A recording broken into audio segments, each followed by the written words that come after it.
दोस्तों बाबर आजम ने पाकिस्तान के मैचेस हरवाने के लिए एक ओडी लिया है, एक ऑस्ट्रेलिया में फ्लैट लिया है, एक दुबई में फ्लैट लिया है। ये कहना किसका है? मुबश्शिर लुकमान। जी हाँ, पाकिस्तानी जो सहाफी मुबश्शिर लुकमान, जो खुद कंट्रोवर्शियल सहाफी हैं। याद होगा मलिक रियाज वाला इंटरव्यू, वो कैसा फिक्स इंटरव्यू था। अब मेरा ख्याल ये है कि उनको इन चीजों से बाहर आना चाहिए। इतना बेहुदा इल्जाम लगा दिया उन्होंने पाकिस्तान के कप्तान के ऊपर, और इस पोजीशन पे जब पाकिस्तानी टीम को सपोर्ट की जरूरत है, पाकिस्तान टीम बहुत बुरा जो है एक अपना प्रोग्राम खत्म करके आई है T20 वर्ल्ड कप का, और उसके बाद जिस तरह पाकिस्तान टीम इसको कंटिन्यू करना चाह रही है, चीजों को बेहतर करना चाह रहा है पीसीबी, और इस मौके के ऊपर इस तरह का कंट्रोवर्शियल स्टेटमेंट आना ये बहुत बड़ी ज्यादती है। बाबर आजम के साथ इस वक्त खड़े होने का टाइम है। उनकी कप्तानी का मैं बिल्कुल फैन नहीं हूं, मैं उन पर बहुत तनकीद करता हूं। उनके वो बहुत एवरेज कप्तान है, बिल्कुल नहीं ग्रो कर सके, बिल्कुल नहीं इंप्रूव कर सके एज ए कैप्टन। और उनके बैट्समैन के तौर पे मैं उनका मद्दाह हूं, लेकिन कुछ चीजें हैं जो उनको मजीद इंप्रूव भी करनी है। लेकिन अगर आप ये बात करें कि उसकी वफादारी के ऊपर क्वेश्चन मार्क है, तो भाई साहब मैं उसके बंदे के साथ खड़ा हूं किसी भी स्टेज के ऊपर। उसकी रीजन सिर्फ ये है कि यार इतनी स्टारडम वाला बंदा पाकिस्तान के पास बहुत अरसे के बाद आया। उसके स्टैट्स उठा के देखिए यार, उसका करियर उठा के देखिए। पाकिस्तान की हिस्ट्री के अंदर इस तरह का करियर किसी बैट्समैन का नहीं रहा। बहुत बड़े बड़े नाम गुजरे हैं, ज़हीर अब्बास की बात कीजिए, इंजमाम उल हक की बात कीजिए, जावेद मियांदाद की बात कीजिए, मोहम्मद यूसुफ की बात कीजिए, यूनुस खान की बात कीजिए, सईद अनवर की बात कीजिए। तो there are lot of players, the list of players कि वो बहुत जबरदस्त नाम रहे पाकिस्तान के लिए, लेकिन इस तरह का नाम पाकिस्तान ने अभी तक पैदा नहीं किया। वो बाउंड्री बॉल, जो बाउंड्री बॉय था, बॉल बॉय था बाउंड्री के ऊपर, वहां से लेके इस स्टार तक पहुंचने का जो सफर उसका है, डू यू इमेजिन यार उसमें क्या क्या चीजें उसने बर्दाश्त की हुई है, उसने क्या क्या कुछ सफर किया हुआ है, उसके बाद वो यहां पर पहुंचा है। और फिर आप कहने कि यार उसने मुल्क को बेच दी है।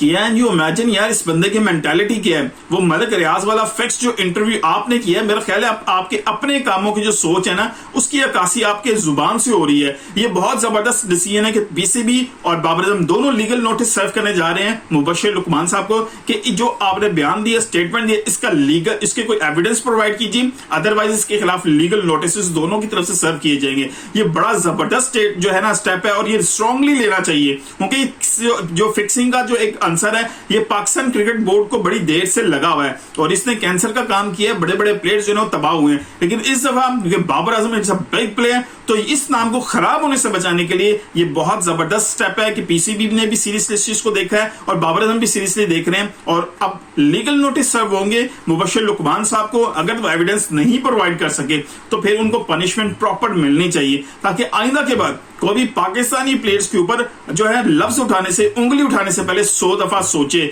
नो डाउट के जो पास के अंदर पाकिस्तानी प्लेयर इस चीज में इन्वॉल्व रहे, लेकिन उसका ये मतलब नहीं है कि हर आने वाला प्लेयर इसी चीज के अंदर इन्वॉल्व रहेगा। अगर आप मैचेस हार रहे हैं तो उसका ये मतलब नहीं है कि आप फिक्सिंग की वजह से आ रहे हैं, आप अपनी परफॉर्मेंसेस की वजह से आ रहे हैं, अपनी यूनिटी में कमी की वजह से आ रहे हैं। अभी जितने भी प्लेयर्स हैं उन सबको चाहिए कि वो इस मौके पे बाबर आजम का पूरा साथ दें, क्योंकि ये चीज इस तरह की है, इसमें आपको ये नहीं सोचना कि यार मुझे कप्तानी नहीं मिली, ये मेरा ग्रुप था, अगर दूसरे ग्रुप को या दूसरे साइड पे खड़े हुए बंदे को नुकसान पहुंच रहा है तो मुझे उसे पहुंचने दें। ये बाबर आजम का नुकसान नहीं है, ये पाकिस्तान टीम का नुकसान है, पाकिस्तानी मुल्क का नुकसान है, ये पाकिस्तान का नुकसान है। तो आई थिंक कि जिस तरह अभी हारिस रऊफ के मामले के अंदर पूरे जो है लड़के जो हैं जिन्होंने मैसेजेस किए वो खड़े हुए हारिस रऊफ के साथ कि उनके साथ जो हुआ ज्यादती हुई है, तब सबको, पूरी टीम को और सबको मिलकर जो है ना पोस्ट करनी चाहिए कि बाबर आजम के साथ खड़े हैं। अगर इस तरह का कोई आंसर नहीं पाया गया तो इनके खिलाफ सख्त से सख्त कार्रवाई होनी चाहिए मुबश्शिर लुकमान के खिलाफ। और Babar Azam, you need to stay strong.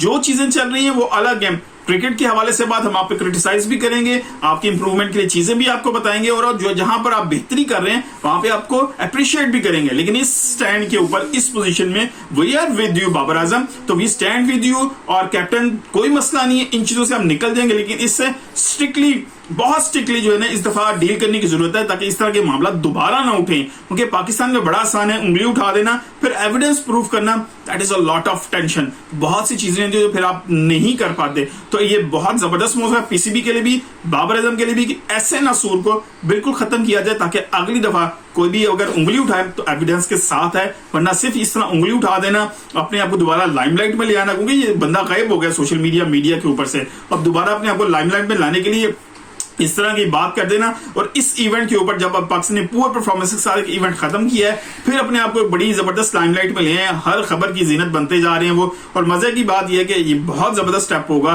कि जब इनको लीगल नोटिस सर्व होगा, ये अदालत पहुंचेंगे और वहां ये एविडेंस नहीं दे पाएंगे। आपकी राय में क्या बाबर आजम इस तरह का कोई मामला कर सकते हैं, ये नहीं कर सकते? कमेंट की सूरत में जरूर बताइएगा। बाकी I stand with Babar Azam. I strongly believe कि Babar Azam can not do this, can not जो है सेल पाकिस्तान फॉर मनी। मिलते हैं अगले किसी वीडियो के साथ, अपना बहुत ध्यान रखिएगा। अल्लाह हाफिज।